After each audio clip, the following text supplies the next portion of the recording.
Muchas gracias por aceptar nuestra invitación y te doy pase. Tú tienes tu presentación para que tú misma nos deleites con todos estos temas.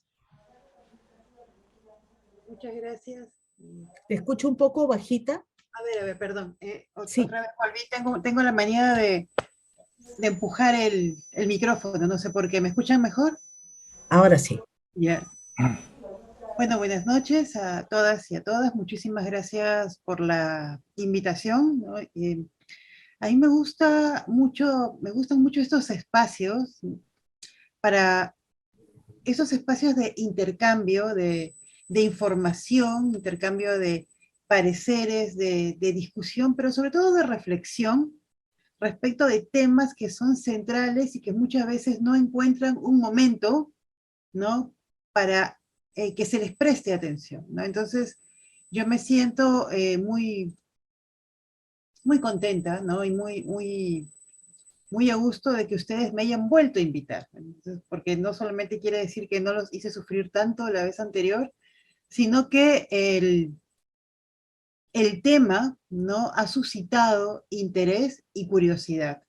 Y como les adelantaba, estamos en un momento particular, ¿no? Estamos conmemorando este mes, todo el mes en realidad usamos para conmemorar y para pensar y para reflexionar en torno a la lucha contra la violencia hacia las mujeres, que tiene su día central el 25 de noviembre, ¿no? La siguiente semana.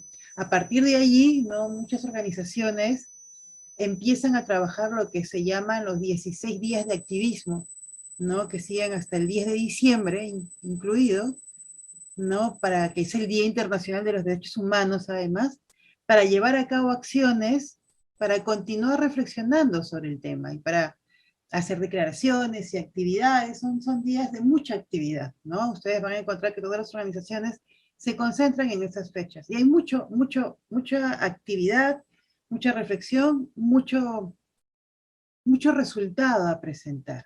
Pero hoy día yo aquí les propongo, ¿no? Un tema de la violencia contra las mujeres como condición necesaria para el desarrollo de las naciones. ¿Por qué? Porque el tema de violencia contra las mujeres está dejando de ser entendido como un problema individual o un problema de pareja o un problema familiar que tiene que quedarse en la esfera privada para entenderse como lo que es, ¿no? Un asunto de orden público, un crimen y algo que nos convoca a todos y a todas para erradicar. Entonces es un asunto muy público, ¿no? Es un asunto muy público, pero este sentido común a nosotros y a nosotras nos cuesta mucho, porque lo primero que decimos es, uy, es un tema en el que no hay que meternos, ¿no? Incluso algunas autoridades muchas veces dicen, y lo he escuchado, ¿no? Es un tema, pero fulano de tal tiene denuncias, pero es un tema personal, es un tema privado, que todavía no se incorpora, ¿no? Esta demanda de que las personas tienen que llevar, ¿no? A la vida pública, o sea, está íntimamente relacionado con el comportamiento de la vida privada, y que hay comportamientos que no corresponden a la vida privada, sino que son demanda pública, ¿no? Entonces, yo les quiero, uy, ya ven, es como la ley de Murphy. Ahora funcionaba muy bien. Ahora, perdonen, eso es algo así como ¿no? Me pasaron, ¿no? La diapositiva es como el draft, ¿no? Toda la vida en una pantalla, ¿no? Que son los estudios, ¿no? Desde licenciatura en Derecho, ciencia política, género, responsabilidad social. Uy, me equivoqué, en el SAN es el diploma de pública, ¿no? Ahí estoy, como es, atribuyéndome, ¿no? ¿No? Y bueno, la vida profesional son solamente los últimos 10 años, ¿no? Desde GIZ, y de que salí la suerte de haber trabajado, ¿no? De haber tenido la suerte de haber saltado a trabajar en el segmento directivo del sector público, ¿no? Que creo que es algo que todos y todas tendríamos que hacer en algún momento, ¿no? Conocer la cosa pública, saber lo que es el servicio, ¿no? Hacia la ciudadanía, tratar de entender las cosas cómo funcionan, cómo tendrían que haber funcionado y por qué, ¿no? Y llevarse y eso lo discutía la semana pasada coincidí en una reunión con una persona que tiene un viceministerio, ¿no? Que me decía que está a punto de renunciar por el exceso de trabajo. Y decía, no puedes renunciar, ¿no? Te han dado un encargo y tú tienes que llevar la agenda que te importa, la agenda importante de tus temas y allí insertarla. Porque nadie sabe cuánto va a durar en un cargo público, a nivel de alta dirección, pero tienes que asegurarte de que los temas urgentes entren en la agenda, ¿no? Y es muy importante llevar los temas que no son importantes y que son cruciales a la agenda pública.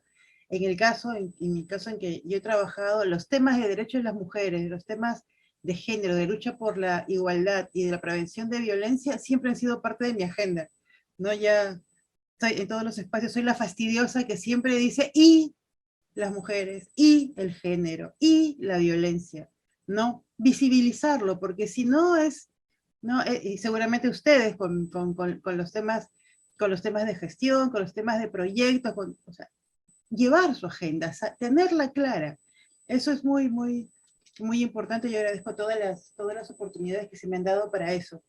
Hoy día vamos a ver algunos estudios y les quiero proponer la lucha contra la violencia y el desarrollo de las naciones. Nosotros desde Perú, ¿no? Y aquí me voy a apoyar en estudios que hemos hecho, ¿no? En Ecuador, y digo, hemos hecho porque desde el programa en el que trabajé antes en GIZ, el programa de combatir la violencia contra la mujer, que he continuado en Ecuador a nivel bilateral con un programa de prevención de la violencia mujer, digamos, tiene como, no es que continúe, se cerró, pero tiene como una continuación en cuanto al eje del tema.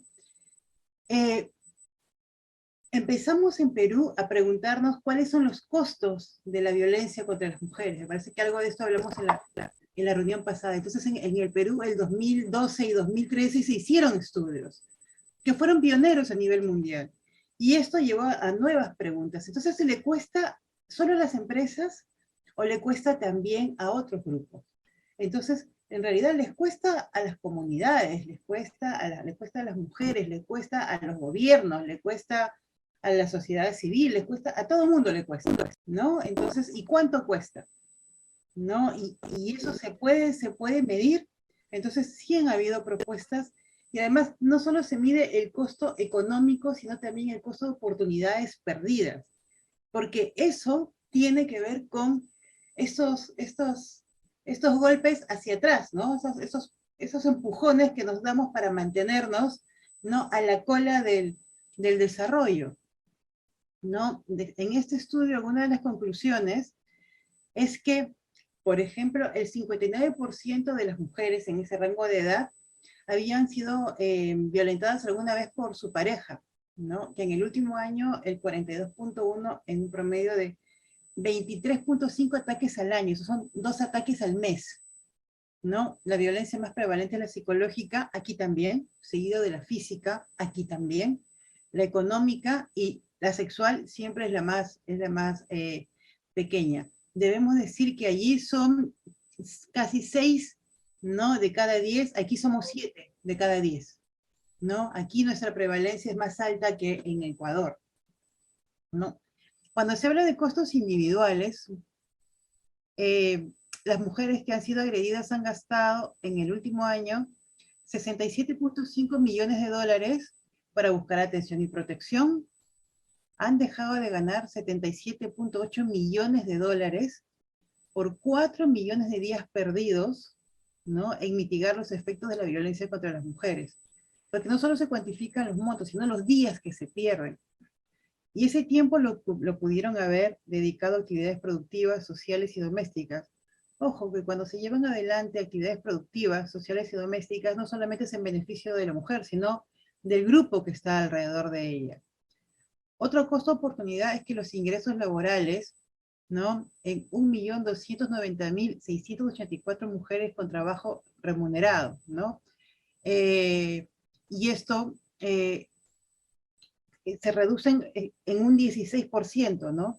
Los ingresos laborales de estas mujeres se han reducido en un 16%, en un total de 984 millones de dólares al año, ¿no? Entonces, las mujeres en el bolsillo de las mujeres hay un impacto, ¿no? Que tiene que ver con la violencia. Cuando miras el impacto en cada una de las mujeres, ¿no? Es un impacto individual. Cuando lo agregas, ves el costo de oportunidad que esto tiene para toda una economía, ¿no? Una economía, en este caso, nacional. Ay, yo no sé ustedes, pero a mí la barra no me deja ver. Las amas de casa no remuneran, no veo, perdonen. Ahorita lo logrando. Las amas de casa también, y esto no es una novedad, se ven afectadas económicamente, ¿no? Porque aunque ellas no tengan dinero propio, sí tienen que conseguir dinero para atenderse, ¿no? Para resolver los problemas que la violencia les genera. Piden prestado tiempo, ¿no? Piden prestado dinero a sus familiares, a sus amigos, a sus vecinas, ¿no? Acuden a los microcréditos, que hay muchísimos, acuden al señor que presta en la esquina, que es un usurero, y que sabemos cuánto cobra y lo peligroso que es. En realidad, que las mujeres no tengan, ¿no?, posibilidad de hacerse cargo de sus necesidades genera una situación de riesgo, pero que esa situación de riesgo sea generada por hechos de violencia en relaciones de pareja y que no sea gestionada, es todavía peor, ¿no es cierto? Porque son acciones que deberíamos nosotros poder prevenir. Otro tema, ¿no? El hambre, ¿no? El hambre es una de las consecuencias que se tiene en casos de violencia de género, violencia contra las mujeres. Es una de las formas, uno de los mecanismos de control, uno de los instrumentos para mantener la sujeción. Entonces tenemos 50.2 millones de días con inseguridad alimentaria, 238 millones de dólares perdidos, y que debieron destinarse a comprar alimentos. Entonces, 15 de cada 100 hogares pasan hambre, ¿no? El hambre, ¿no? Nosotros tal vez no conozcamos lo que es en realidad el hambre, pero el hambre es algo que no debería conocer ningún ser humano, ¿no es cierto? Al menos si no es voluntariamente, ¿no? Entonces, que 15 de cada 100 hogares es bastante, ¿no? Y es un mecanismo cruel de control, ¿no? De control y de instrumento de dominación. Vamos a volver al tema de instrumento de dominación al final. El tema, el impacto que tiene en las siguientes generaciones, ¿no? Muchos mitos, ¿no? Y muchos adultos se dicen que en realidad los niños no son impactados por la violencia o no se dan cuenta, o son muy chiquitos para acordarse, pero en realidad 1 de cada 3 niños ha atestiguado violencia contra las mujeres en Ecuador hasta en 4.6 ocasiones por año. Eso es prácticamente cada 2 meses, y 1 de cada 2 de ellos en esas condiciones sufren castigo físico. Eso aumenta la probabilidad de que lleguen tarde o que falten a la escuela, que reprueben cursos o el año escolar, que sean suspendidos por mala conducta, que abandonen la escuela.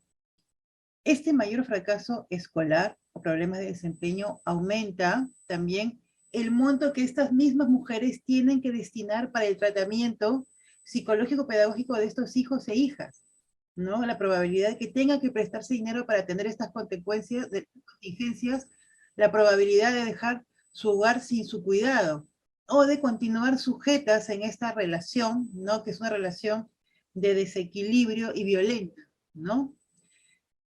Hay un altísimo costo, ¿no?, que en los hogares se destina y se invierte en escolaridad, pero de eso una altísima cantidad es generada a consecuencia de la violencia, es para cubrir los costos que genera esta violencia. 11 de cada 100 mujeres han gastado en conjunto 55 millones al año para atender problemas escolares por inconducta de sus hijos e hijas.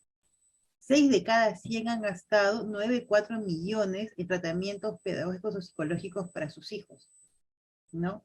Esto es un efecto catastrófico que explica por qué 5 de cada 100 mujeres agredidas han tenido que pedir dinero prestado por un total de 10.2 millones.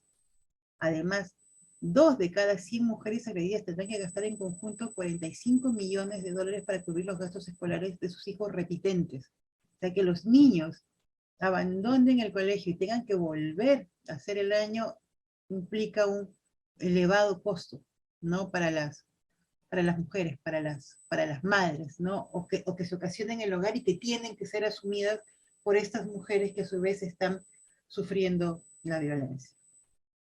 Hay costos en salud, ¿no? Esta violencia contra las mujeres aumenta la morbilidad de todos los hijos e hijas producto de accidentes o peleas con efectos médicos, aumenta la probabilidad de que falten a la escuela.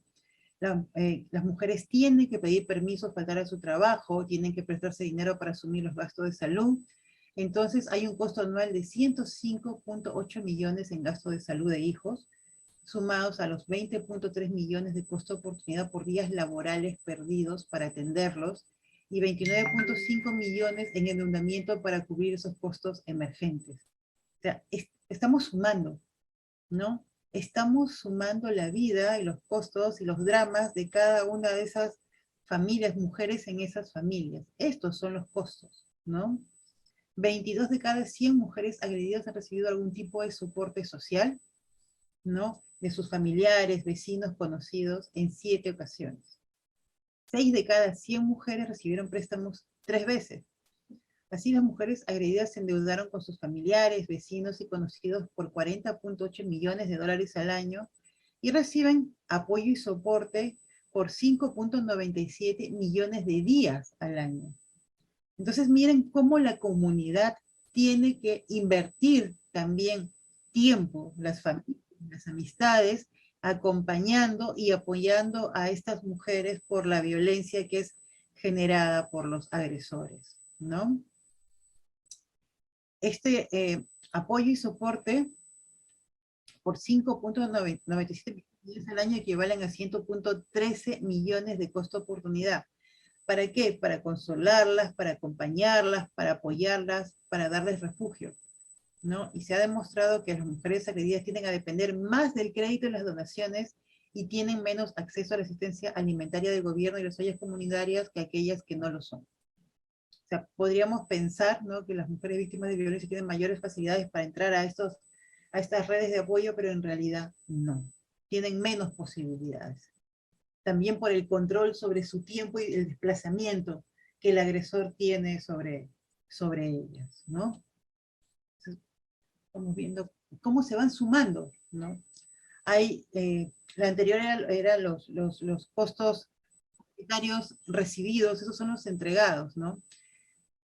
En el último año, no, estas son investigaciones, es una investigación del año 2020, olvidé decir, es una de las más recientes, ¿no? En el último año, se hablaba desde el año 2020, 35 de cada 100 mujeres en Ecuador conoce a alguna familiar, vecino o conocida que ha sido agredida por su pareja o expareja.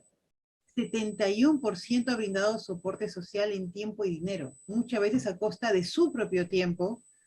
Deben dejar sus trabajos, sus estudios, sus quehaceres del hogar para atenderlas. Entonces aquí hay otro empobrecimiento, ¿no? Las mujeres han prestado 41.4 millones al año a otras mujeres que son agredidas por sus parejas o exparejas, y les han dedicado 7.6 millones de días productivos, equivalente a 144.7 millones, para consolarlas, acompañarlas, apoyarlas y darles refugio.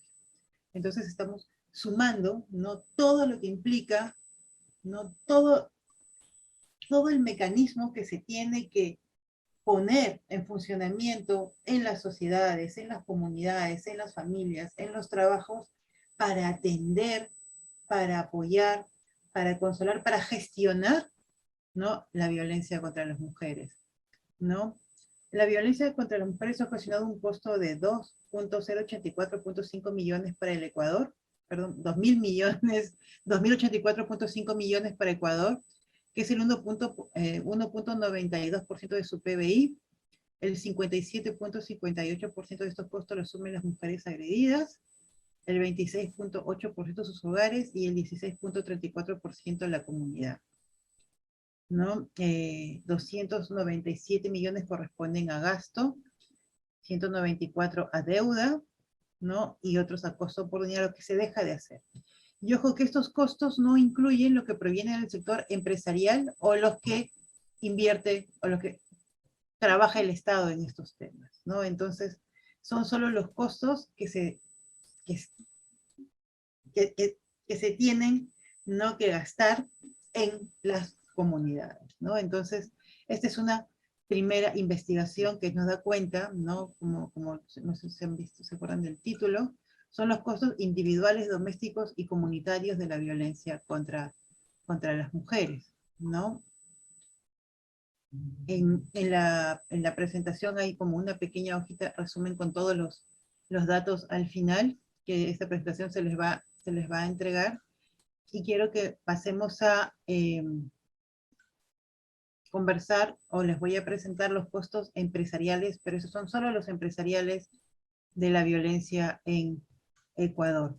¿Quisieran hacer aquí una pausa de unos 10 minutos para hacer preguntas respecto de los costos comunitarios, o sigo de frente?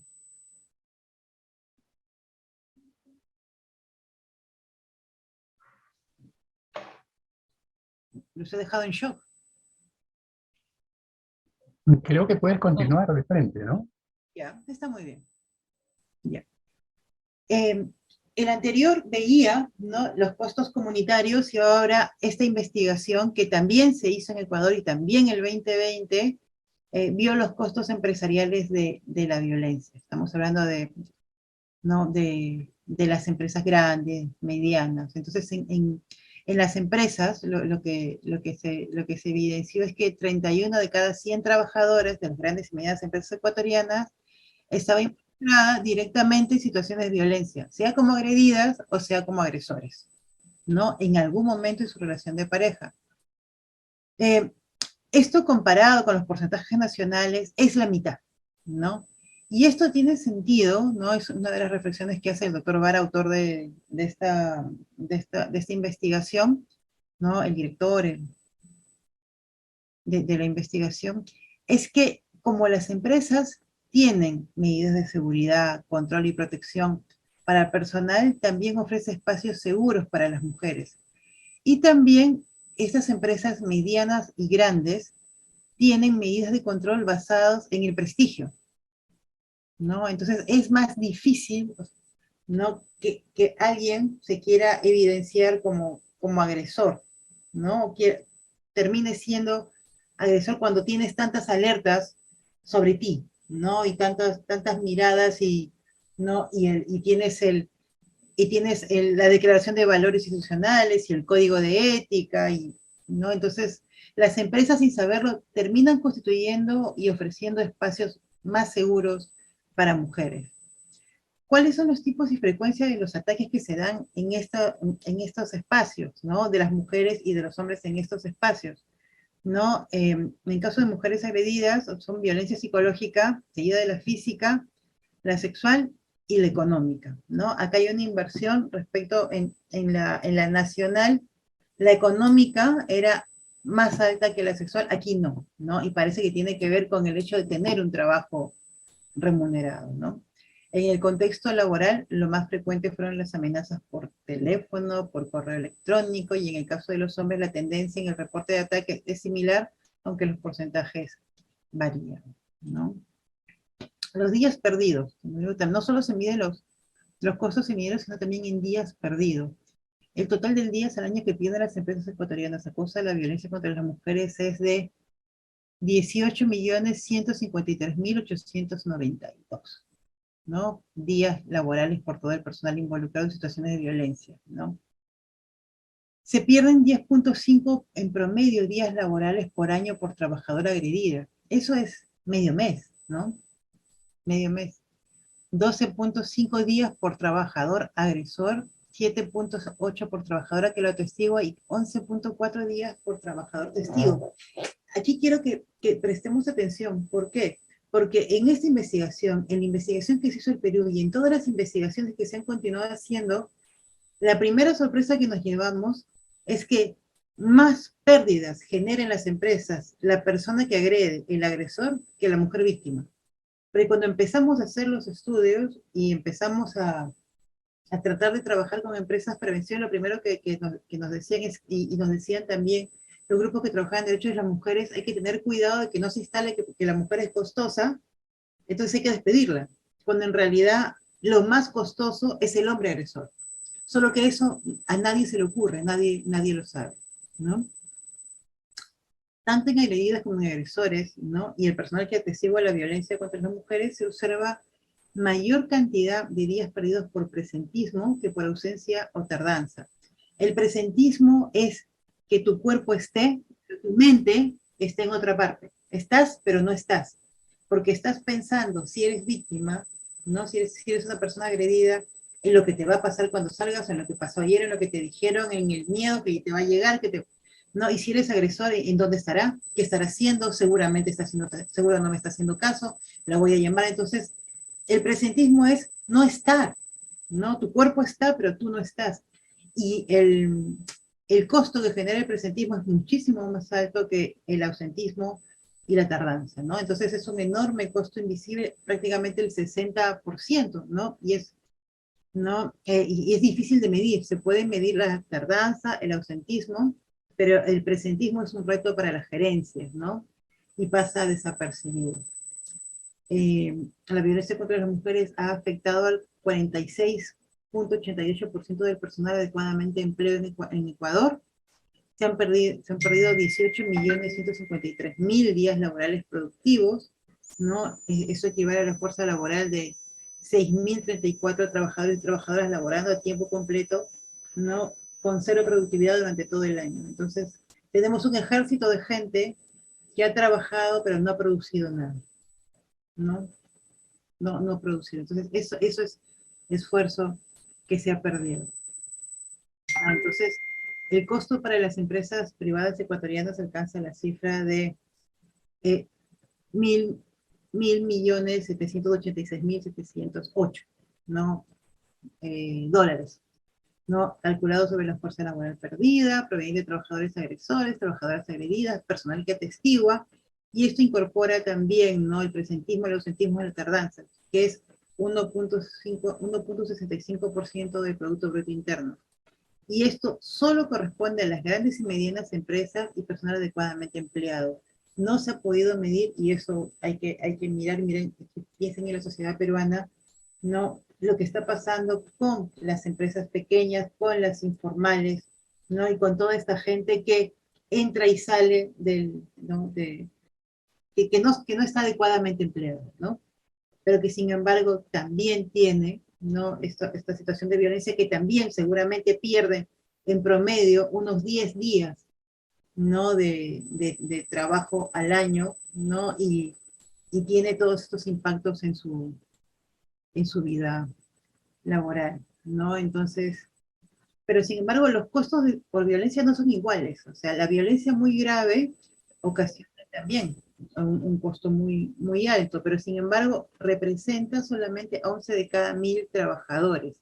La violencia contra la mujer considerada como más leve, la que está normalizada, la que pasa desapercibida, ¿no? Genera pérdidas entre de 8 y 13 días al año, pero afecta al 247 de cada 1.000 trabajadores, o sea, afecta a muchas más personas. Entonces, una de las recomendaciones para reducir los costos es empezar a trabajar en prevención. ¿Para qué? Para que pueda tenerse un impacto antes de que ocurra la violencia o cuando ésta todavía está a niveles leves, ¿no? Para que así se reduce también el impacto o las consecuencias de la violencia en la productividad. Lo mismo ¿no? Para que este impacto no solamente sea en los agresores, en las personas, en las mujeres agredidas, sino también en lo que atestiguan, ¿no? Que también el impacto, ¿no? Son 164 de cada 1.000 trabajadoras, es decir, hay más impacto entre los que atestiguan, ¿no? Que en el número de personas que tiene violencia grave, a pesar de la gravedad, ¿no? De los días perdidos, que son 32 al año, pero son menos personas, o sea, ocurre menos. Mientras que la más leve le ocurre a más personas, y quienes atestiguan la violencia, obviamente, son más. Entonces hay que empezar a trabajar, ¿no? en ese nivel. Eso no quiere decir que no tengas que afrontar las situaciones graves, pero ahí es muy poco lo que como empresa ya puedes hacer, ¿no es cierto? Eso ya corresponde a otros servicios, más del Estado, más especializados, ¿no? ¿Hasta aquí alguna pregunta? Porque voy a presentar a continuación la lámina de los costos gubernamentales, esta la voy a ampliar. ¿No? No. En realidad, ¿sí? ¿Alguien tenía alguna pregunta? Yo voy a seguir. ¿No? No, todavía. Todavía no, voy a seguir. Aquí los costos se han dividido por sectores en prevención, atención y sanción, ¿no? Y lo que nosotros estamos viendo es que aquí tenemos la última línea, es el porcentaje, que en realidad de todos los gastos estatales, el 1.73% se va a prevención, y a atención 43% y a sanción 54.49%. Yo trabajo en atención, ¿no? Estoy convencida de que toda persona, toda mujer que sufre violencia tiene que ser atendida. Pero atender a una persona que sufre violencia no va a acabar con la violencia. Si solo nos dedicamos a atender los casos, esto no va a cambiar nunca. Esto solamente va a cambiar si cambiamos, si invertimos en cambio de patrones socioculturales, si invertimos en educación, si invertimos, ¿no?, en que las empresas tengan programas de reeducación, que en salud se intervenga, ¿no?, en programas de salud mental en los colegios. O sea, algo tenemos que hacer para que la gente empiece a pensar distinto. Pero si del 100% solo se dedica 1.73%, eso no va a cambiar nunca. No hay forma, ¿no?, de que con esta correlación de gestión de recursos podamos cambiar la situación, ¿no? Eso nos muestra que realmente no hay, ¿no?, una estrategia para erradicar la violencia, sino solamente para gestionarla y tenernos allí, ¿no? Tenerla allí, ¿no? Y eso es muy preocupante, ¿no? Y estos son datos de Ecuador del 2017, ¿no? Entonces, ¿no? Tenemos, como usted, en prevención son los círculos más chiquitos, ¿no? No hay una política, no hay una estrategia. Y esto que decimos de Ecuador, obviamente se aplica para nosotras también, ¿no? Hablemos de Perú ahora, ¿no? Quiero darle... Lo que pasa es que estos 3 estudios que les hemos dado son los últimos, son del año pasado, son del 2020, tienen la evidencia más reciente y pueden ser extrapolables a nuestra realidad. Nosotras en Perú hicimos esta investigación, son las pioneras, son del año 2012 y del año 2013. ¿Qué encontramos en Perú? Que 23 de cada 100 trabajadoras habían sido víctimas de violencia, ¿no? Entonces, okay. No veo, yo se las leo, ¿no? 23 de cada 100 trabajadoras habían reportado haber sido víctimas de violencia en el último año, estamos hablando del año 2012, en un promedio de 4 ocasiones al año, que fueron los mismos, muy parecidos a los que se reportaron en el INEI en el 2011. Entonces, y más de un 15% adicional de trabajadores dijo que había sido víctima de violencia en relaciones de pareja en años previos, pero no durante el último año. Entonces tenemos un 23 más un 15%, ¿no?, que ya te dan un 31. En cuanto a los costos que se pudieron evidenciar en el Perú, ¿no?, la pérdida rondaba el 3.7% del PBI ese año. 6.7 billones de dólares, 70 millones de días de trabajo perdidos. El 93% de las compañías en que se reportaron casos, ¿no?, en la gerencia de recursos humanos se señaló que se había afectado negativamente la productividad a causa del ausentismo y del presentismo. No, aquí está la definición del presentismo como la baja en el desempeño laboral del personal que va a trabajar por no estar adecuadamente focalizado en el trabajo. Una de las cosas que quedó evidenciada es que las víctimas experimentan el presentismo por muchos años, aún después de que el abuso ha terminado, ¿no? Esto no quiere decir que no ocurra también con el agresor. Una cosa que que fue la primera vez que se notó, es que los agresores suman casi el 50% de todos los costos asociados a la violencia contra las mujeres en relaciones de pareja, mayormente a causa del presentismo, ¿no? Entonces, eso es de los primeros documentos que dio cuenta del impacto de los agresores en las pérdidas de las empresas. La tasa de rotación de víctimas de violencia es 7 veces más alta de aquellas que no tienen violencia, ¿no? Entonces hay un costo también, ¿no? Que son 377.000 días de trabajos perdidos en 55 millones de dólares, ¿no? Ausentismo y presentismo están entre las dos mayores fuentes de costos, ¿no? Otra cosa que llamó la atención es la invisibilidad, porque por cada caso de violencia contra las mujeres que son reportados en la Gerencia de Recursos Humanos, hay aproximadamente 10 casos que son desconocidos, ¿no? Entonces, ahí un tema, para la Gerencia de Recursos Humanos es muy difícil identificar esta situación de violencia. Y más del 71%, 71.000 mujeres despedidas que permanecen desempleadas, que son 20.5 millones de días de trabajo perdidos, que son 2 billones de dólares anuales, ¿no? Y las mujeres, lo que suele pasar es que las mujeres que son expulsadas, ¿no?, del trabajo por causa de violencia, es muy difícil, si no imposible, que se vuelvan a recolocar, ¿no? Y por eso hay todo un... Finalmente, otro también, estudio pionero, no he presentado esto de Ecuador porque ya, ¿no?, ya era demasiada data, pero nosotros también hicimos uno de los primeros costos de violencia en microempresas, ¿no? Y aquí para mencionar que las pérdidas, ¿no?, se dieron por días perdidos, ¿no? 11 millones, costo oportunidad, ¿no? 6.000 millones, gastos de bolsillo, 679.000, ¿no? Entre las pérdidas totales son 2.417.551 millones, 2.417.500 millones de dólares, y esto era el 1.21% del PBI. Esto se hizo el año 2015, ¿no? 2014-2015.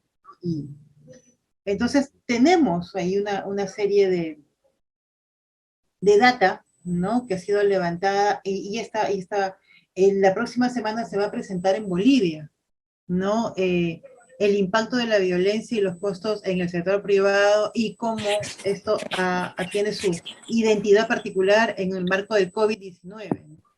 Cómo ha mutado la violencia en estos escenarios, ¿no?, de trabajo virtual y de pandemia, ¿no? Pero esto quiere decir que en realidad es la violencia, ¿no? El problema es el centro del problema, ¿no? Y esto, ¿no?, pensando y tratando de imaginar el tipo de sociedad, ¿no?, desarrollada que queremos, en realidad, si ustedes ven en la esquina del gráfico, lo voy a presentar. Este gráfico está en la Política Nacional de Igualdad de Género que se aprobó en el Perú el año 2018, en abril, ¿ya? Tenemos una Política Nacional de Igualdad de Género, ¿no?, que es buena, ¿no?, que tiene todo un marco de explicación muy claro. Y en realidad lo que está en el centro es una discriminación estructural contra las mujeres, donde la vulneración del derecho a la vida libre de violencia es una de las consecuencias. Y también es uno de los medios para mantener esta sociedad discriminadora, ¿no? También tenemos varias consecuencias en derechos sexuales y reproductivos, en espacio de toma de decisiones, en consecuencias económicos y sociales, pero en realidad el problema es esta discriminación estructural, ¿no?, que todos y todas de alguna manera hemos sido socializados para pensar, imaginar, tolerar, promover, ¿no?, que es posible que es aceptable que las mujeres estén en una situación de inferioridad, ¿no?, o de desventaja. Y está interiorizado, y eso es una de las cosas que tenemos que gestionar como agentes que promueven un desarrollo, ¿no? Hay ahora toda una discusión, ¿no?, y toda una revisión, ¿no?, de estudios. Aquí yo les he publicado este estudio, ¿no?, que, que da cuenta de varios estudios, ¿no? Que es una meta investigación, meta-análisis, ¿no? Sobre desigualdad de género como barrera para el crecimiento económico, y es una revisión de la teoría ¿no? Teórica, ¿no? En el tema. Y es muy interesante cómo ahora, ¿no? Parece, no sé si cuando ustedes cuando eran más chicos conocían la expresión colón, cuando alguien dice algo evidente y se le dice, uy, descubriste la pólvora, ¿no? Bueno, ahora, recién, ¿no? Hay muchos estudios que están preguntándose si la desigualdad tiene algo que ver con el desarrollo económico de las naciones, ¿no? Y este estudio es muy interesante, si tienen oportunidad de revisarlo, eso también va a quedar aquí, ¿no? Porque nos da cuenta de que en realidad hay muchas teorías que van por diferentes lugares, pero sí hay, a partir de esta revisión, algunos temas que tienen que ser mejor investigados para saber o conocer mejor cómo es que hemos llegado hasta aquí y cómo lo podemos gestionar, ¿no? Y uno de los temas que es clarísimo y está en primer lugar es la investigación sobre el control de la fertilidad, ¿no? Y porque se daban muchas cosas por sentado, ¿no? Además en muchas discusiones teóricas sobre desarrollo, o sea, no estaba el tema de la fertilidad, no estaba el tema del acceso a la toma de decisiones por parte de las mujeres, y lo que está detrás de las sociedades, ¿no? El envejecimiento de las sociedades, ¿no? El control que se tiene sobre los grupos, quienes tienen más hijos, tiene que ver con violencia, ¿no? Las mujeres tienen acceso, tienen información, tienen posibilidad de decidir de manera conjunta con su pareja cuántos hijos tienen, o lo que también ocurre es la sociedad valora un sexo sobre otro y se van a tener hijos hasta que se tenga el hijo del sexo esperado. O sea, hay muchas preguntas que están a la base del... O sea, ¿qué tiene que ver la fertilidad, ¿no? Y la capacidad de tomar decisiones con con el desarrollo de las naciones? Otro de los temas que proponen es la desigualdad de género en un contexto histórico. En realidad hay historia económica y hay estudios demográficos que documentan sobre los sistemas de matrimonio, la formación del hogar, pero lo que no se explica, cómo es que variaron las relaciones en las sociedades para que estemos en esta situación de desigualdad. ¿A qué se debe? ¿Cuáles son las decisiones que impulsaron? ¿Son económicas? No. ¿Cuáles fueron y cuáles son? ¿No? No hay explicación. No sé si alguno de ustedes ha leído Sapiens de Harari, ¿no? Yo lo leí y él mismo dice, no tengo explicación por qué las mujeres están, porque es muy... No hay, entonces no han habido, nadie se ha preguntado por qué, porque está naturalizado. Así son las cosas. Entonces hay que mirar un poco más, hay que volver otra vez a la historia, a la demografía, qué es lo que pasó, cuándo crecieron los grupos, cuándo bajaron, cuáles eran las relaciones, porque sí tenemos que explicarnos cómo llegamos hasta acá. Otra cosa que hay que investigar en el futuro es sobre el papel del cambio tecnológico. Se ha asumido que el cambio tecnológico es pasar de la fuerza al cerebro, ¿no? Entonces, cada vez vamos a dejar todo lo que tiene que ver con el uso de la fuerza bruta a todo lo que tiene que ver con el desarrollo del cerebro. Entonces, esto debería favorecer a las mujeres, e históricamente todo el cambio tecnológico ha tenido que favorecer a las mujeres porque ha sido una línea ascendente de dejar, ¿no? Todo lo que tiene que ver con fortaleza física para ir hacia lo más inteligente, pero en realidad no ha sido así. El estudio documenta de muchos procesos históricos donde el avance tecnológico fue justamente para que las mujeres permanecieran en situación de subordinación y los hombres avanzaran. El arado y el propio invento, o sea, la agricultura como invento, también significó una pérdida de privilegios y de libertad para las mujeres, porque en la división sexual de trabajo, ellas se quedaban y ellos salían, ¿no? Entonces, allí hay también mucha investigación que realizar para explicarnos también cómo hemos llegado hasta aquí y cómo esto tiene que ver con el desarrollo de de las sociedades y de las naciones. Los problemas de la economía abierta, o sea, esto de, ¿no? La globalización, los flujos globales de dinero, ¿no? Tienen un impacto, ¿no? En el crecimiento a largo plazo. Lo que dice uno de estos autores, ¿no? Ries y Rizvan, lo que dicen esos autores, es que si la globalización crea oportunidades laborales para las mujeres, su poder de negociación aumenta y los hogares compensan la cantidad de niños por calidad infantil, es decir, van a tener menos niños. Entonces va a haber mayor inversión de desarrollo humano, la fecundidad va a descender, el capital humano se va a acumular y per cápita a largo plazo la salida es alta, va a aumentar, ¿no? Va a haber un aumento, ¿no? Per cápita de todo el desarrollo. Si por el contrario, ¿no? Esto crea solo puestos de trabajo para los hombres, aumenta su poder dentro del hogar, la fecundidad aumenta, porque él es el que tiene las decisiones sobre la reproducción, el capital humano disminuye y el ingreso por cápita desciende, ¿no? Es una simplificación, pero es algo así como lo que tiene que ver mucho con la reproducción, ¿no? Y otra cosa que tampoco se ha explicado es el papel de los hombres, ¿no? El papel de los hombres en toda esta lógica, ¿no?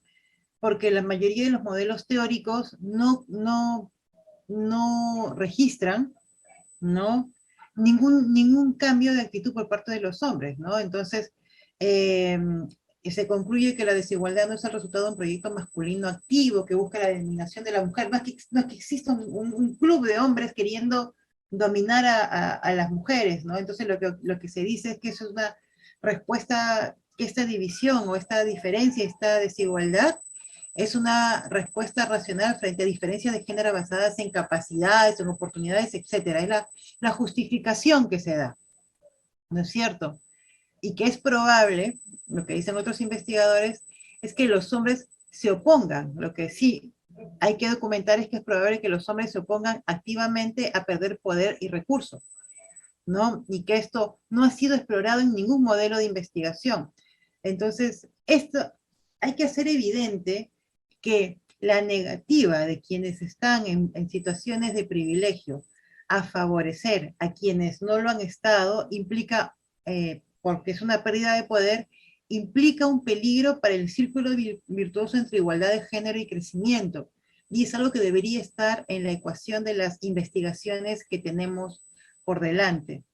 Se han hecho modelos de decisión sobre hombres que usan la violencia doméstica, ¿no? Como herramienta para mejorar el poder de negociación masculino. Como les digo, esto es Colón. O sea, recién se están haciendo modelos de hogares donde el hombre usa, ¿no? La violencia como un mecanismo de dominación para preservar su poder masculino cuando esto ha sido parte del, ¿no? Comportamiento. Lo que pasa es que, y eso también ha pasado cuando hemos estado en el Perú llevando a cabo el programa presupuestal orientado a resultados, que tenemos mucha documentación, mucho activismo, pero no tenemos investigaciones. Entonces, esto te lo pide, y te lo pide el Ministerio de Economía con evidencia, ¿no? Con evidencia de primer nivel. Entonces, se están investigando, se están haciendo modelos, se está, ¿no? poniendo a prueba todo lo que era solamente una construcción teórica, ¿no? Entonces, también dan recomendaciones. ¿Por qué? Porque los formuladores de políticas tienen que reconocer que los hombres, y lo dice este artículo, tienen un interés personal en el proceso de empoderamiento de la mujer, porque eso va a implicar cambios, y cambios en su situación y en su condición en estas relaciones de poder. Hay que prestar atención a la posibilidad de que un hombre reaccione violentamente como consecuencia involuntaria a las políticas de empoderamiento, y que además las brechas de género que se presentan en diferentes dimensiones tienen que ser abordadas simultáneamente, porque como ya vimos, una mujer tiene diferentes dimensiones en todos los espacios donde trabaja, en todas ellas se ve afectada y todos se ven impactadas por la violencia que es ejercida contra ella, ¿no? Entonces, esa es toda la información que les quería traer ahora para motivar la discusión. Así que gracias por escucharme. Espero que no haya sido demasiado.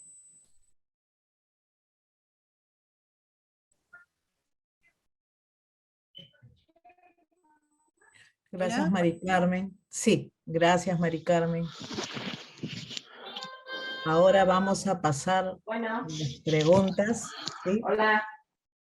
del público, ¿sí? Sí, yo tengo una pregunta. A ver, ingeniero César. Eh, a ver, un segundito.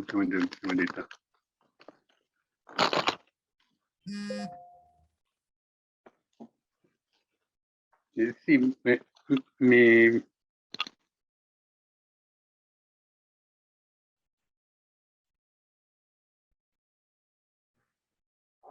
Sí, ¿me escuchan, por favor? Sí, perfecto. Ah, ya, ok. Sino que al inicio me escuchaba yo hasta con ecos. Ok. Sí, mi pregunta es, bueno, aquí en Perú, bueno, se creó el Ministerio de la Mujer. Me parece que fue en el año 1996. Bueno, teóricamente, ¿no? Fue creado así en el año 1996. Y yo me acuerdo que en las noticias, no sé en otros países cuándo se habrá creado, si tienen, ¿no? El Ministerio de la Mujer. Yo me acuerdo que inicialmente escuchaba de que el Ministerio de la Mujer sí, eh, y en las noticias escuchaba que había bastante defensa, digamos, en cuanto a cuando había esa violencia contra la mujer, pues el Ministerio de la Mujer, pues actuaba y ponía las cosas en regla, ¿no? Pero últimamente, bueno, ya hace varios años atrás, escucho las noticias y no veo lo mismo como, digamos, cuando recién se creó el ministerio. No sé si tú tengas, digamos, alguna opinión, alguna eh, estudios o cosas así, ¿no? Y referente también a otros países con respecto al Ministerio de la Mujer, porque creo que en otros países, creo que en Ecuador se creó aproximadamente similar a Perú, en Argentina se ha creado después, en Chile después, me parece, pero no sé em, qué estadísticas tengas tú respecto a esto que fue creado, pues, digamos, poner orden, ¿no? En esa cuestión de que no haya, pues, esa violencia, ¿no? Adelante, sí, por favor, gracias. Muchas gracias. Y la verdad que qué buena pregunta, porque sí, mucha gente cree que es función del Ministerio de la Mujer poner orden, actuar en casos de violencia, ¿no? Y en realidad no es su función, ¿no? Quienes atienden y brindan protección en casos de violencia son los operadores de justicia, ¿no? La policía, la fiscalía y después el Poder Judicial. Lo que hacen algunas entidades del Ejecutivo, como el Ministerio de la Mujer o el Ministerio de Justicia, es brindar servicios adicionales, ¿no? Defensa judicial, entonces el Ministerio de Justicia, los centros de emergencia mujer, que acompañan, pero no resuelven, ¿no? Que asesoran, pero no brindan, ¿no? La solución al problema.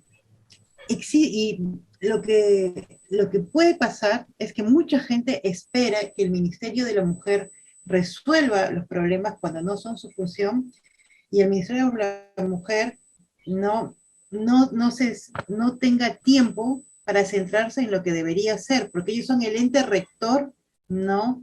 Para coordinar las acciones de todo el Estado para la erradicación de la violencia contra las mujeres, es decir, prevención principalmente, ¿no? Diseñar políticas públicas que apunten a la erradicación del problema.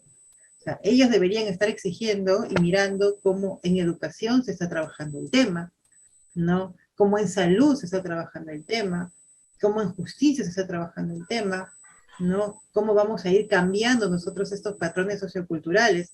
El Ministerio de Trabajo está promoviendo que haya una política de prevención del hostigamiento sexual laboral en el sector privado, lo está haciendo, no lo está haciendo. Entonces, digamos, esa mirada global a todo, no resuelve los casos de violencia, no tiene que hacerlo, pero como políticamente se demanda un liderazgo porque se entiende, se percibe que no se resuelven los problemas por quienes tendrían que hacerlo, sí, se le ha dado a ellos, se ha instalado una demanda, ¿no? de estar allí, detrás, ¿no? de los casos, ¿no? De tratar de resolver prácticamente todos los problemas de mujer. Y eso, aunque suene políticamente incorrecto, es otra vez machista, ¿no? Como es un ministerio de la mujer, o sea, al ministerio de la mujer le dan todo lo que tiene que ver con cuidado, ¿no? O sea, no, hace tiempo querían darle incluso a los delincuentes juveniles, infantiles, o sea, todo lo que tenga que ver con niños, o sea, sigue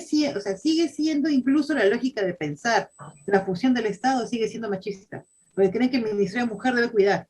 Incluso tenía hasta hace poco las mascotas, tenía hasta el Parque de las Leyendas, ¿no? Entonces, o sea, todo se lo quieren dar al Ministerio de la Mujer porque se asume que, como es mujer, tiene que cuidar, ¿no? Y tiene que ver con todos los vulnerables, y con los pobres, y con la gente, y con los viejitos, y con la gente que está en las calles. Entonces, es algo que se tiene que repensar. Uh-huh. Muy bien. Ok, muchas gracias, muchas gracias. Jorge, tu pregunta, por favor. De ahí sigue Alonso. Gracias. Gracias, Mari Carmen, por tu presentación. Antes de hacer la pregunta, quería, digamos, hacer una reflexión. No, de pronto, por el tiempo no ha sido posible, pero dentro de, digamos, de tu experiencia,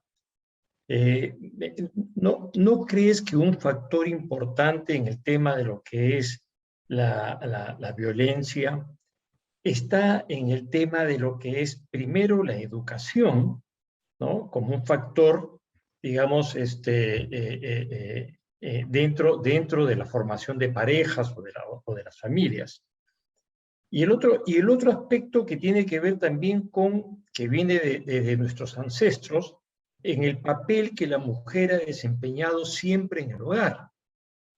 Y eso es lo que los hijos, los nietos y generaciones siguientes han visto en el hogar, ¿no? En donde el hombre toma las decisiones, es el que decide qué se hace, qué no se hace, cómo se hace. Yo no sé si eso tiene que ver un poco con, digamos, estos problemas que tú estás planteando, ¿no? En todo caso, como también lo has comentado, faltan hacer estudios y probablemente habría que ver, ¿no es cierto?, desde muchos años atrás, este problema de la violencia de la mujer, que no creo que sea presente en este siglo, sino también que viene de siglos atrás, ¿no? Entonces, yo creería que esto es un tema mucho más, digamos, de análisis más profundo, ¿no? Respecto a esto. Lamentablemente, hasta hoy en día en el hogar, o en los hogares, siempre vemos, yo tengo hijas, por ejemplo, y siempre hemos tratado de que a quien cuidamos más es a la hija, a quien protegemos más es a la hija, ¿no es cierto? Y las hijas quieren levantar vuelo y decimos, no, todavía no, pequeñitas, son débiles o todavía no, les falta madurar o lo que fuera. Y es un trato diferente a nuestros hijos, ¿no? Que aún siendo jóvenes sí, lo dejamos con más libertad, ¿no es cierto?, para que puedan hacer sus cosas. Yo creo que hay aspectos, digamos, un poco más de fondo para analizar este problema. Y lo otro, bueno, esto como entrada, y lo otro que te quería comentar es, más que comentar, es preguntar, y sobre todo tu experiencia. En los últimos años se han endurecido las penas, ¿no?, en el país respecto a lo que es la violencia contra la mujer. Sin embargo, vemos las estadísticas que, a pesar de ese endurecimiento, ¿no es cierto?, se sigue incrementando, ¿no?, sigue aumentando estos problemas de violencia contra la mujer. Y mi pregunta concreta es, ¿a qué crees tú que se deba que, a pesar de estas medidas, ¿no?, no se frena, no se mitiga, ¿no?, este asunto de lo que es la violencia contra la mujer? Gracias. Gracias, Jorge. No, para empezar, tienes razón, ¿no? La violencia que estamos viendo tiene todo que ver con la manera como hemos organizado la sociedad y las familias, ¿no? El decirle a una niña, ¿no?, que va a ser princesa y que tiene que esperar a que sea un hombre que le resuelva la vida y los problemas, y que ¿no? Lo que estás haciendo es generar una víctima potencial, ¿no? Una persona que no pueda hacerse cargo de ella, ¿no? Cosa que no haces con los hombres, ¿no? A los hombres los haces autónomos, independientes, ¿no? Entonces, ¿por qué criar de manera diferenciada, ¿no? Esa es una cosa que nos tenemos que preguntar, y tiene que ver con que en realidad hay todo un sistema de privilegios que se quiere, que tratamos de mantener, ¿no? Porque nadie quiere ser igual, ¿no? Hay un estudio que yo también los mencioné, que también se hizo en Como Mujer, ¿no? Respecto de qué difícil es, ¿no? Trabajar en prevención y en igualdad, porque nadie quiere ser igual. Estamos en una sociedad, en una cultura de privilegio, ¿no? Entonces es muy complicado, ¿no? Entender cuando tienes algún privilegio, hombre, mujer, clase, lo que sea, tratar a quien has considerado distinto como igual. Eso es parte de un proceso que tenemos que continuar trabajando. Y otro, el tema de la política judicial y la política penitenciaria. En realidad, en ninguna parte aumentar las penas funciona, ¿no? En ninguna parte. Lo que se tiene que hacer es que lo que haya como pena sea efectivo, pero te voy a comentar. En la Defensoría del Pueblo para el tema de feminicidio, cuando hizo la revisión de casos, encontró que cuando la pena era 35 años, a nadie, a ningún feminicida se le ponía esa pena. A todos se les iba bajando, pobrecitos, estaban destrozados, es que los amaban. Había un montón de situaciones para poder, de alguna manera, gestionar, ¿no? Las penas, y terminaban saliendo en 4 años, 3 años, ya, y había un caso de una mujer, ¿no? Que había asesinado a su marido, 35 años, pena máxima. Entonces, tiene todo que ver con la manera como se aplican las sanciones. Hay, ¿no? Un olor de impunidad en nuestra sociedad. Los agresores saben que no les va a pasar nada. Lo saben, ¿no? Lo saben. Entonces, hasta que no cambiemos ese sentido común, no, esas cosas no van a mejorar. No tiene que ver con penas, tiene que ver con la efectividad, ¿no? De las instituciones que están allí para proteger a las mujeres y para sancionar la violencia. Cuando estas empiecen a funcionar, veremos el impacto. Pero mientras exista el sentido común de que en realidad las mujeres se merecen toda la violencia que les pasa, porque ellas son las que las provocan, esto no va a cambiar. Entonces tiene que ver con un cambio de mentalidad y cultural en los operadores, ¿no? Primero, antes que las penas.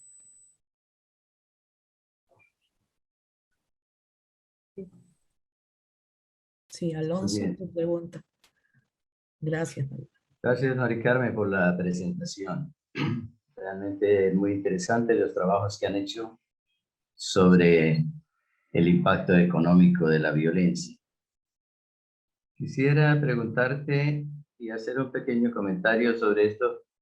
¿Existe o han logrado mirar si realmente ha tenido algún impacto en las empresas? Haber hecho estos estudios, ¿existe algún cambio en la actitud? ¿Existe alguna forma que podamos evidenciar de que ese puede ser un camino? Porque la duda que tengo sobre el enfoque es que si hiciésemos estudios sobre el impacto económico de la violencia a nivel de los hogares, pues serían altísimos, serían brutales. Sin embargo, creo que no tendrían mayor efecto justo por lo que antes se exponía de que el machismo es, o se le da el carácter de cultural, y todavía romper ese paradigma está muy lejano. Entonces, en eso la parte económica sí juega un papel, pero creo que no, que los cambios no serían tan grandes. Gracias por la pregunta, porque sí, hay estas investigaciones no han sido investigaciones solamente para tener la data, sino para llevar a cabo medidas para mitigar la violencia, para trabajar en prevención. Entonces lo que se hizo es trabajar con empresas donde se aplica un modelo de gestión empresarial, se dice equitativo, que en realidad promueve, ¿no? la erradicación de los patrones socioculturales machistas. ¿Qué se ha logrado, no? se ha logrado después de varios años, por ejemplo, con Droguería Inti, que es una empresa boliviana bastante grande, que ya haya evidencia de retorno, o sea, incremento en la productividad, evidencia de retorno, baja de prevalencia de violencia al interior. Ha sido un modelo muy exitoso, que obviamente todo demora algunos años en implementarse, que está en la que ya se está publicando. Se han empezado con 2 empresas más en Paraguay, me parece. Entonces, es un modelo que se está trabajando. Ahora, la Unión Europea y la cooperación española, en el marco de un convenio más grande, están trabajando prevención de violencia, y uno de los actores va a ser la Cámara de Comercio peruana, y uno de los recursos que tienen es justamente para trabajar modelos de gestión en las empresas que colaboren con la reducción, con la prevención y la reducción de la violencia. Y ahí hay varios modelos. Está el SCORE en la OIT, está este modelo que ha aplicado Droguería Inti, que es de GIZ con la Universidad San Martín de Porres, ¿no? Hay algunos que ha diseñado ONU Mujeres. Entonces sí hay propuestas, ¿no?, que a partir de la data permiten hacer una aplicación y un trabajo en las empresas, pero se necesita mucha voluntad política, porque son cambios en las relaciones, son cambios culturales, son fuertes. Pero si la empresa se compromete, ya hay evidencia de retorno, además 4-1, de que por cada dólar invertido han recuperado 4, y eso ha sido muy, muy, muy interesante, ¿no? Entonces, cuestión de ir sumando. Cuando empezó esta iniciativa, y no, Adriana es testigo, no había una sola empresa trabajando siquiera el tema, y cuando cerró el proyecto ya había más de 400 que habían empezado a hacer en diferentes niveles y diferentes cosas en relación a la violencia. Entonces, si no es por un tema de derechos, será por un tema de productividad. Pero no tendría que promoverse, ¿no? Y conseguir voluntad política para hacerlo. No será fácil. No será fácil. Gracias, gracias. Gracias. Alonso, ¿alguna otra pregunta, amigos?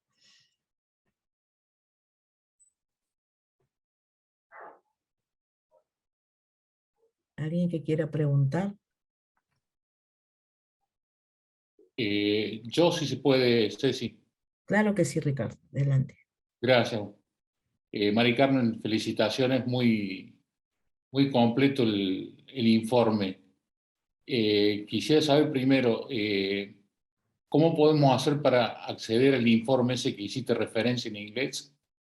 Para ver si lo podemos replicar en nuestros países, o por lo menos dar un fundamento. Claro. O desde el movimiento, como dijo Eddie, incorporarlo, estudiarlo y bajarlo para el PM4R. Sí, Me interesaría ver el tema también, cómo obtuviste el tema de los datos referenciados de las empresas en Perú. ¿Hay algo en el BID? ese de acá es este mismo, ¿no? Le voy a agregar el link, y se lo voy a pasar. Todos los informes están con su link. Perfecto. Todos los informes están con su link, es lo que, ¿no? Para que ¿Nos vas a acercar la presentación a Ceci? Sí. Perfecto. ¿no? Entonces voy a agregar nada más el link del estudio, pero como había puesto Lo que te quería comentar, digamos, resumido, contarte, de acá en Argentina, ya en la parte política ya se ha dado un avance, que estamos con la ley de paridad de género en las listas de votantes.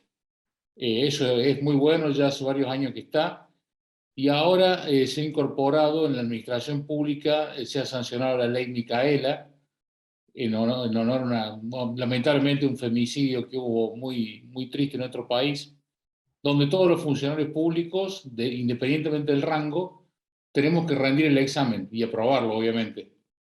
Eso lo he hecho el año pasado.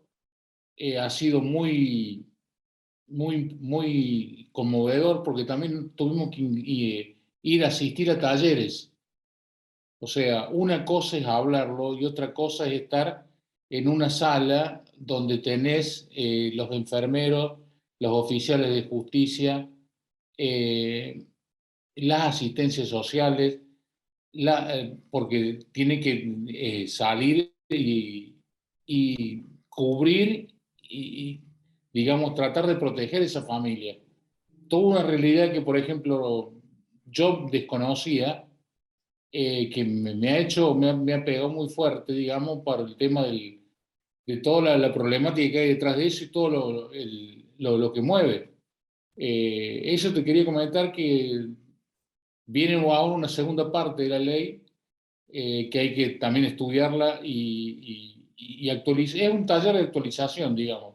Esto no es que se baja una ficha y se termina. Esto es una construcción día a día o año a año, que por lo menos desde el gobierno provincial hacia los municipios, y del gobierno nacional hacia las provincias, se viene cumpliendo acá en nuestro país. Eso te quería aportar nada más. Muchas gracias y muy linda la presentación. Muchas gracias, Ricardo, y de verdad que los felicito. Yo voy a buscar, ¿no?, lo que comenta la información, ¿no?, de la ley Micaela. Yo creo que pocas...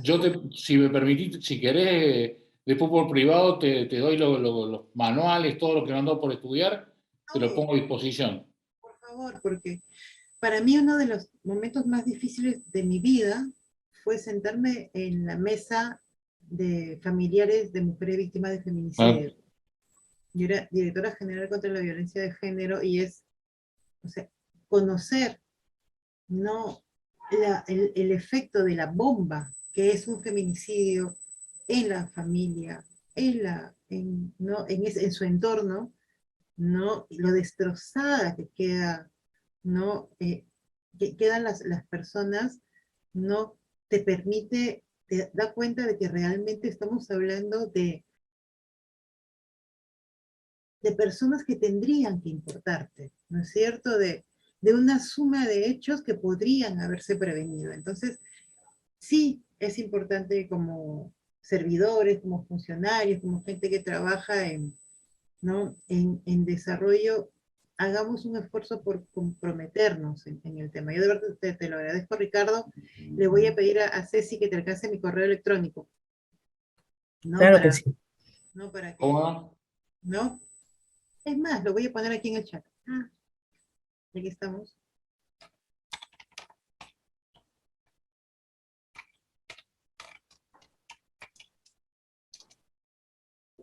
No, agradezco muchísimo, ¿no?, tu intervención, y sí, ¿no?, a nosotros acá tuvimos el caso de Avi Ágreda, también fue un punto, ¿no?, de quiebre de la tolerancia que deberíamos tener como sociedad a la crueldad, ¿no?, de los feminicidios, ¿no? Y hay que recordarlo de vez en cuando, ¿no?, para recordarnos que tenemos un propósito, y ese propósito es que esas cosas no vuelvan a pasar, ¿no?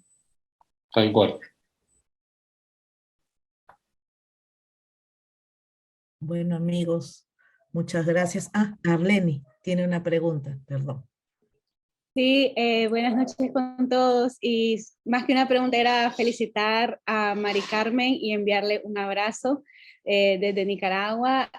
Muy linda la presentación, excelente, y creo que faltaba una voz femenina para saludarte esta noche, y agradecerte. La verdad es que es impresionante, la presentación ha sido bastante impactante, sobre todo abordar tal vez algunas mentes que hasta que se monetizan los problemas comienzan a tomar acción, ¿verdad? Y ese es también muy importante, cómo trasladar este problema de género a un problema económico, entonces comienza a tener muchísimo más volumen, y por eso pues también agradecerte y felicitarte y enviarte un abrazo grande.